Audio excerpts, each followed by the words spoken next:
Sabat. Atong mga miaging sa balon din ko. Ang akong message sa hapon about the unbreakable habit. Kung sa itong number 1, the unbreakable habit sa church? Lateness. So, diyan ka Melson. Sa pagsugod na mo sa ministry mga kaigsoon, doon na may church na bisitahan na upat regulin tao na nga maabtan magkasabalo. Pero dito may atong sabalo mga kaigsoon na tingala ko na pag-abot sa nasong media, tuan na tanan sila sa church. Ang late na mabot ang mga visitors. May bawa ang mga visitors kay announcement. So, mamisita mo sa Angel Valley mga kaigsoon na nagsasabat, makita ninyo ang kasi. The only church in Tustusin o Tudila Sinakaban na dunay upat ka care group. Nasayo ng Wilson, atong Sabado, nagsugod Miss Iway alauna kay doon sila visitation pagkahapon. Wa ko katilong Wilson.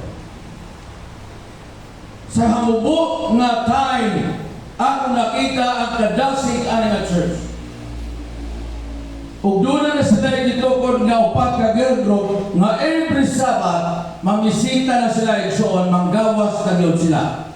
Ang ilang ipamisitaan ang sa ang mga kaigsuunan nato nga nga backslide ug atong mga kaigsuunan nga nagkinahanglan sa adlaw-adlaw nga gikinahanglan mga kaigsuunan. Kini promotion nga ako pagkadalo ng show, ako magdalaan ng promotion nga ako kay Sabat, ma'am, kini evangelism, kini usa pa ning uban, investment, kundi ang akong gidala na promotion is the actual problem of the church, ang need sa church karong panahon ay John. We are in the last days. Mauna na akong promotion ni John, wala na ko'y laing libro magigamit, kundi kining the last days event. Kay imog yung makita ang sitwasyon nato sa church karong panahon na. So, tiyato mo John. Christ Himself declared that when He comes, some of His waiting people will be engaged in business transaction. Pwede na natong bisihay, John. Mauna usahay sa atong kabisi, dili na nato ma-prepare ang atong spirituhalong dapat kinabuhi nga inilabot nato sa adlaw ipabawlay, gipangkapoy na tayo, John. One day na ginitawag ipangayos Ginoo. Ang ato 6 days. Pero nag-iyon nila Christ declared that when He comes, some of His people, waiting people, will be engaged in business transaction. Some will be sowing in the field, other reaping in the gathering in the harvest, and other grinding at the mill. It is not God's will that His elect shall abandon life duties and responsibilities of the church. Maunin John, na atong makita karon, na atong napasagdan ang atong responsibility sa church as mga leaders sa church ni John. Kaya klaro gigayo ang nag-declare ani si Jesus Christ ni John. Nas before siya mong balik, ang iyang mga katauhan na nagpaabot, pwede na kabisi. Nag-engage na tayo sa klase-klase na mga kalibutanon na mga butang iso. It is not God's will that His elect shall abandon life duties and responsibilities and give themselves up to the idle contemplation, living in the religious dream, mga kaisunan. Akong basahan. Tautanan akong mga kaisunan. Napay church ka akong Ginoo eh. Ha? Now, by say church, din sa kalibutan? Ha? May ngutang na Yes, He has a church, but it is the church of militants. Kung saan yung militants ito? Ha? ni militan, pastor, kurap sa military pa ni mga rebellious, mga masupak-supakon. Mao diyan ni iyang church pagkakaigsunan. He has a church, but it is the church militant, not church triumphant igsoon. Kung makita ni nato sa atong church today, kay dasigon na mo, pamisita mo every Sabbath sa live churches. Kung inyong makita igsoon, kung unsay disulat din, makita nato sa atong mga kaya. Sa mga iglesia. Mabita lang ingin ako si Ma'am Taimor Gumang. Kini visitation nato sa literature evangelism. Dili lang ta mo promote, mo focus sa pag-promote sa atong libro, kundi mo focus sa mo i-appeal nato ang pagpadasig sa tibok iglesia. Kaya mo na yung number one mga kaigsunan. Dili reason na mahalingan ng libro. But ang number one na reason na magdala, mapil ka ang literature evangelism, kayo sa, nakita mo magdala sa message sa katawan na wala pa yung tao nakabalos sa maturan. Mauna yung main purpose ito. Kung ato kung makita karon sa atong church, mga kaigsunan, grabe na din kayo. He has a church, but it is the church militant, not triumphant. We are sorry that there are defected members, that there are tares out of with mga kaigsunan. Sagbot. Daghan na yung sagbot din sunod sa church mga kaigsunan. Nagsagol na italinhin. Dili ka sa kwa. Gikan niya sa last this event mga kaigsunan. Giganahan ang basa ni ma'am sa travel ko. Mungkin niya kung ibasa o ang The Great Controversy. Makita kayo mong situation karon sa atong kalibutan. Labi na sa inside sa church. Although there are evil existing in the church and will be until the end of the world, mga kaigsunan. Naagin niya sa sulod. Unang kainong ko na agyon ang Adventista ng yawa. Kaya musimbang din siya sa balo. Magusto na siya sa gawas, naiyahan naman itong tanang mga katawan dito. Muna na rin kamot niyang yawa, so, na musulog yun sa church, sa atong church, aron madala niya ang atong mga katawan. Mauni warning igsoon. Akong balikon. There are evils existing in the church and will be until the end of the world. The church in these last days is to be the light of the world. Dapat kita ang sa kahayag sa tibok kalibutan. Pero what happened in John? Unsa nito ko? The world that is populated and demoralized by sin. Munang dili na musidlak ang atong unsa? Suga igsoon. Kaya na-demoralize na ta. Polluted na sa sala igsoon. Munang di na ta makita sa katawhan sa gawas. Mauni na ko na problema na ito karon igsoon. The church enfeebled and defected, needing to be reproved, warned, and counseled is the only object upon earth upon which Christ bestowed His supreme regard and so on. So ang church na kinahanglan og reprove, kung saan reprove sa pagbago. Kayo ang church dili magbago igsoon, di yung ka musiga. Paano di tayo igsoon? Wa nyo makita ang katawhan diha sa gawas. Introduction pa to igsoon. Kaya ako yung will na ipa-abutin nyo. The Sabbath observant. Our Heavenly Father desired through the observance of the Sabbath to preserve among men a knowledge of Himself. He desired that the Sabbath shall direct our minds to Him as the true and living God, and that through knowing Him, we have life and peace. So, mauni ang desire sa akong Ginoo, mga kaigsunan, na during the Sabbath, ang atong mga nahuna, naagyod sa iyaha, nakapokus mo sa. Kaya nasayag ka,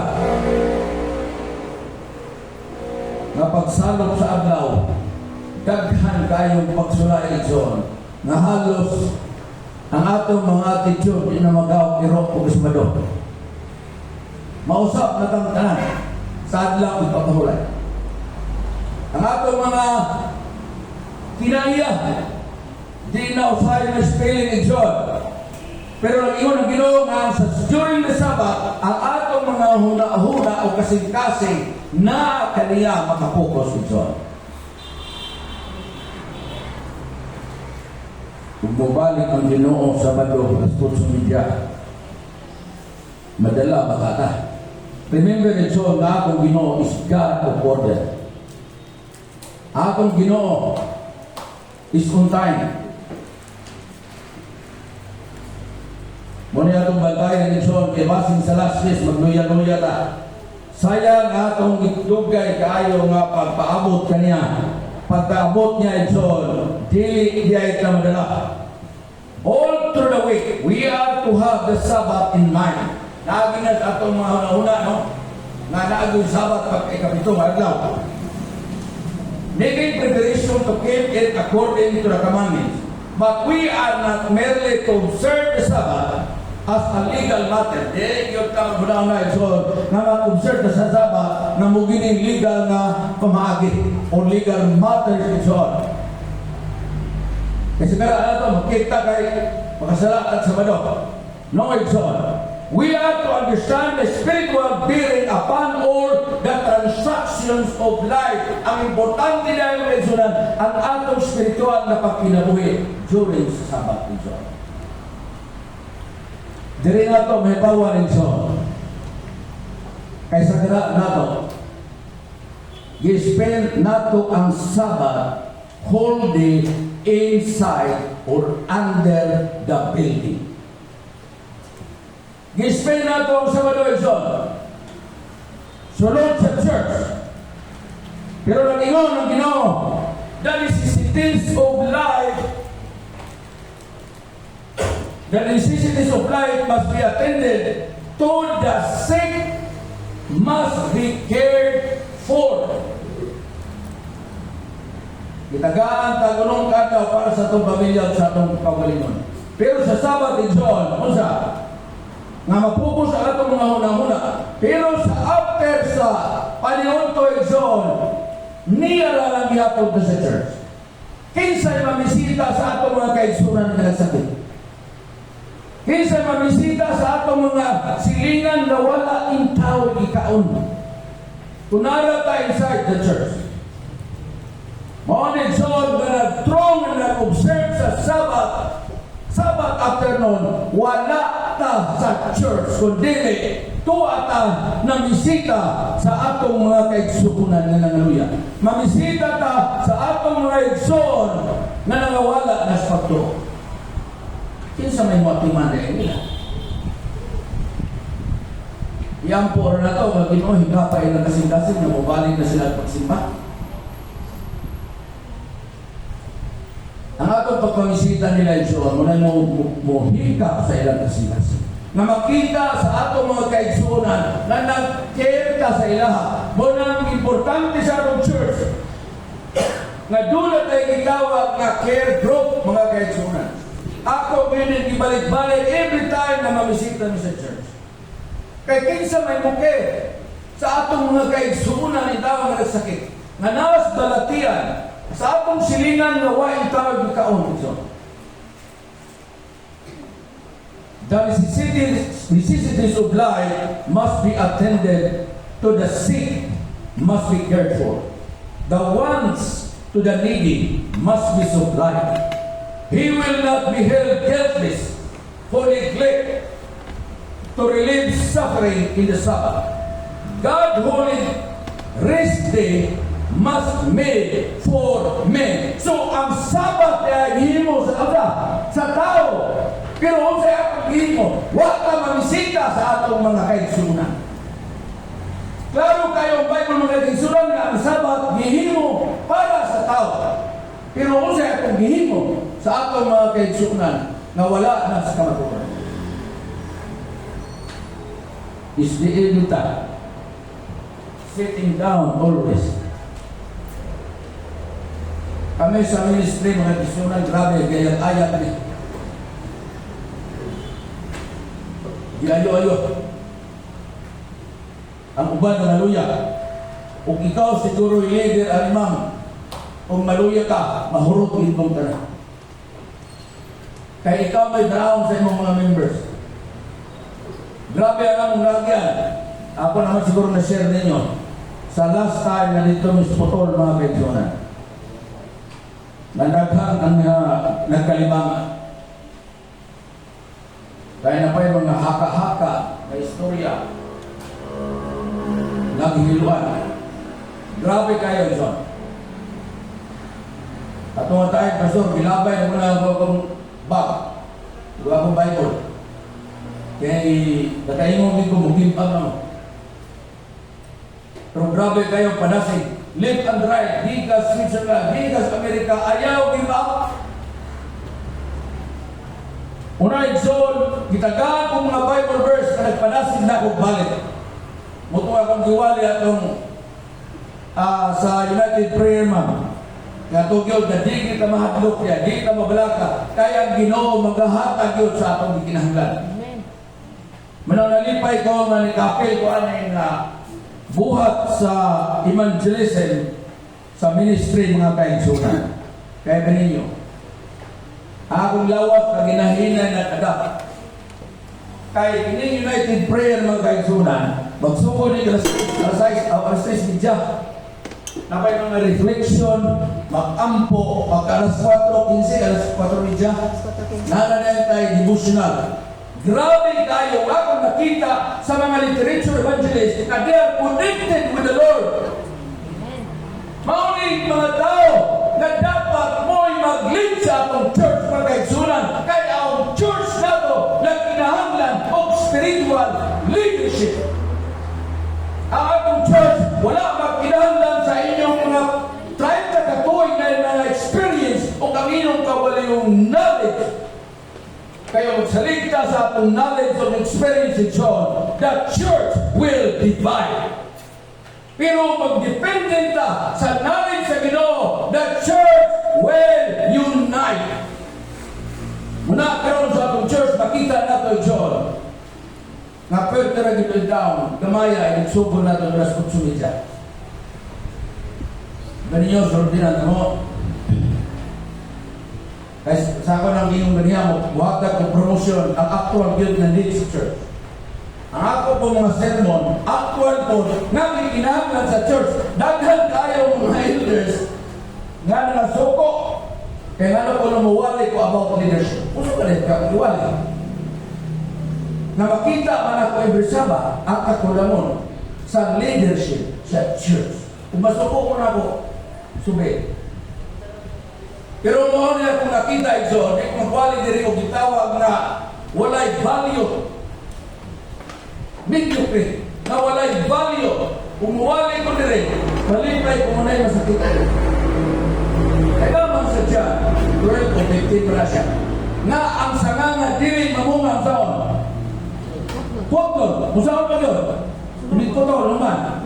Sunukon pa yun ni John. Kung ang church dili mamunga, kung ang church dili mulambo, naatay defecto inside the church. Muna itanaw na ito, i-address sa itong mga leaders sa church, mga kaigsunan. Dili problema sa members of the church. Sa leadership sa church, mauna ang kukulamon ni John. Diha sa among area sa Tantat, Tantat Isla. Hindi lang Ma'am J. Real talk kayo. O ang mga batanon mo itiil o kamot sa ginawa kung may baabas ginawa. Kung musulti maging kung siya kung kita. Dili kung siya din ang musulti. So, ang situation sa atong church. Kaya ipatawag ko halos every time sa barangay kay nagihusay, nag-away, ang ato yung tawag mga ante. Mga leader para bagyod sa church. Mauna kanang ang area sa Panta Luzon, halos na iha mga Seventh-day Adventist. Naman sila. Halos mga Seventh-day Adventist. Pero karon maihap kayong taon nimo. Una pa ba yung simba? Murag wala na. Dito ko sa barangay Exxon, may mga Adventist na backslider. Ako direksyon ako. May ano mga backslider? Ano na backslide mo? Ano daw sila ko na ko yun? Siya nga, namo po tayo manungog doon. Napo tayo makita sa itong mga leader. Ikot mo na problema ninyo kay iyong tanahon o maminaw mo sa inyong mga leader din. O dili mo ganahan mo simba sa leader. At tumo dito sa Lion Church, basta importante na every Sabbath na ata sa inside the church. Ayaw niyo tanawa ang mga leader ison. Kaya ang inyo ng tanahon, mangawala ang tagtanan. Kaya maingon dahil sila, na muundang nagira doon pag Sabado humag panuto magsugod na po ng gira mo nang ipatawag ko permis Kapitan John kaya wala na sila magkasinabot maski ang Israel o ang Hamas John wala magkasinabot kaya ang Hamas John na 66 man siguro the word na makita nimong Hamas diha sa Bible kaya ang Hamas is violent. Muna naglibo ko dito. Gahapon dito mo sa Kapitan. Giingnan ako, Kapitan, duk-duka ng martilyo nimo. I-adjourn ang meeting. Ayaw na. Aksipa ang ilang mga mulo din. Sila muna ipapulis, ipatawag. Kay ang ilang gihimo, disturbance na. Giduk-duk sa Kapitan na gaya. Ito po tawag Kapitan. Giduk-duk ang martilyo, i-adjourn. So nananaw sila, adjourn. Kung ikaw ante, bilin ka. Ikaw karoon Lunes, buban ka na ko doktor. Ano buban ko doktor? Buban ka na ko doktor, karoon Lunes. Ako siya kiksmina, nakita na ko sa imong naon. May stress na kaya. Wa kay tulog. Munang nagbubot mo piyaminin. Kaya wala kung mo kaubos nito. Tungod lang ang tao sa gamay kaayo na portion sa iyo na. Naglibog ko. Ako kasubro. Kaya ako naging ibalin dyan akong yutas kanibungan kikikapoy na kong panilig na yung ba nang giaway. Tungod halos magpatay yung son. Mangginalaw karuti niya sa sulod sa balay. Karoon ang problema. Kaya giyapaan na kong punog ininit. Kung kung siya tinoon adi nila. Kaya ako na yan akong ante. Sa ako observation sa diagnosis sa nursing diagnosis. Nagsapon siya ang tawag na dementia. Ang problema, dili masabot sa tension. Unang maggira. May gali, nag-ampog, Lord, araw lang mo niya ako anting madala na ako sa doktor karong Lunes. Sa explanation ako, sa explain ako niya, ning oora ginitaw. Ning tumbasag mo na ning away na kay sindik man ako siya. Patulgon ba? Di mahilon. Simple. Kaya kung dili ni mo sindik ay mante, daghan pag yung mawala, mabakslide na ito mga kaigsunan nila. Kaya ang atong mga leader, mao'y gitanaw karon.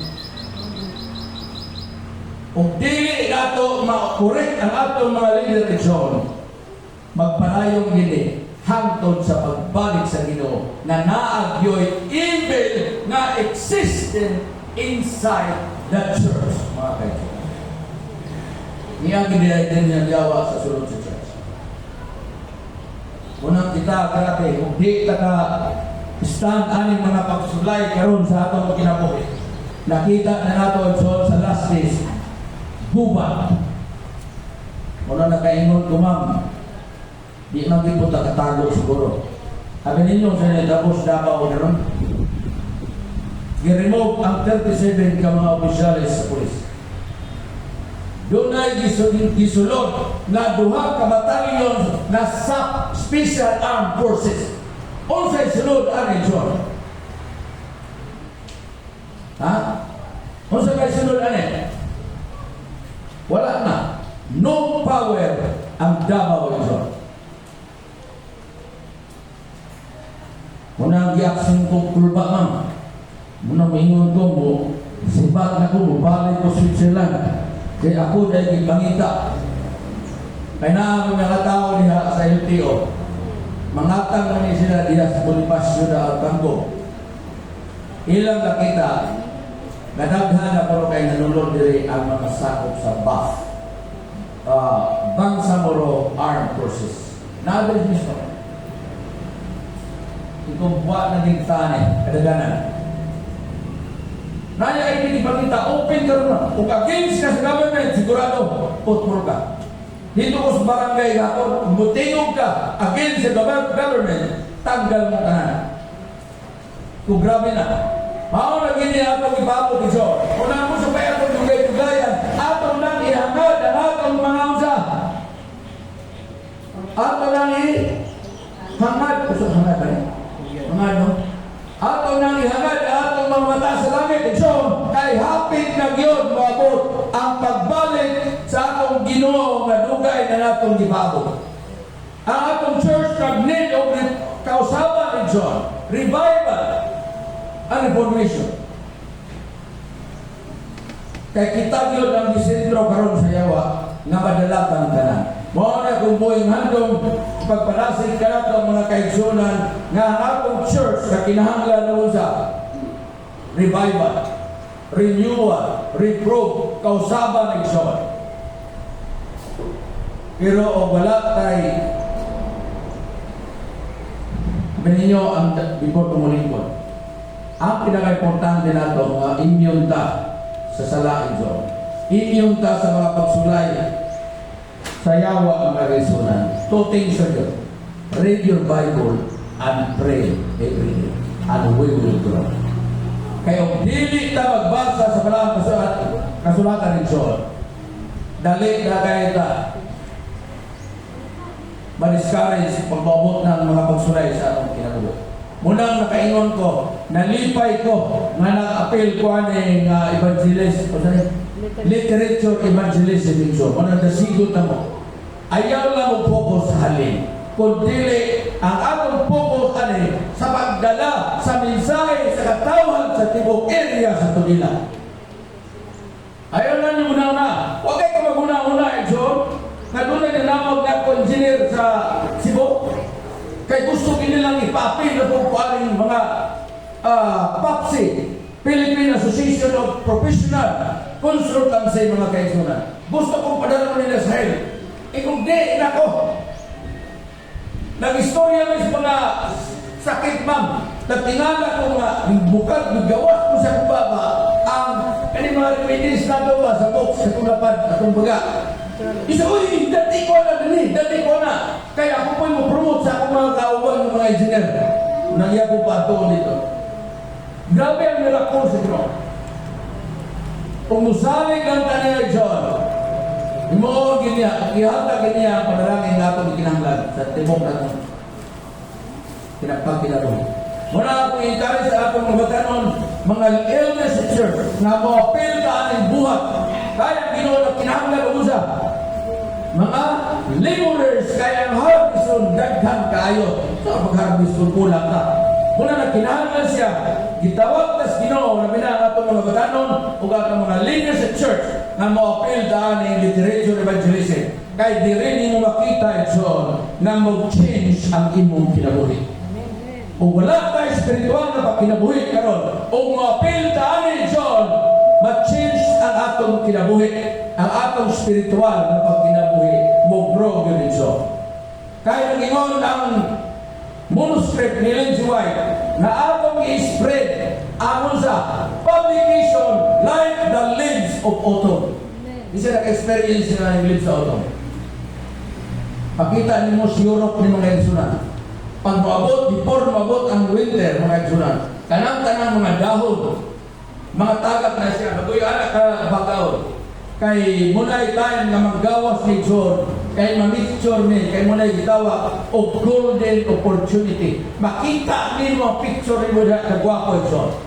Kung ako kung makita, ma-imagine, ani mo na ito pagsabwag sa mga atong publication mo, kapwerte bagaan man ang dahon, kanagkalat sa tibok lugar. Ingunaan niya yung mga kaisunan, pero kinsa may mukalat o pilar sa kabok. So ang ginawa na kinahanglan o nagtawag na ito, nga mo apel na ng buhat, kay hapit na yun mga kaisunan, na mubalik na atong ginawa. Dagang salamat, o happy Sabbath ka atong tanan.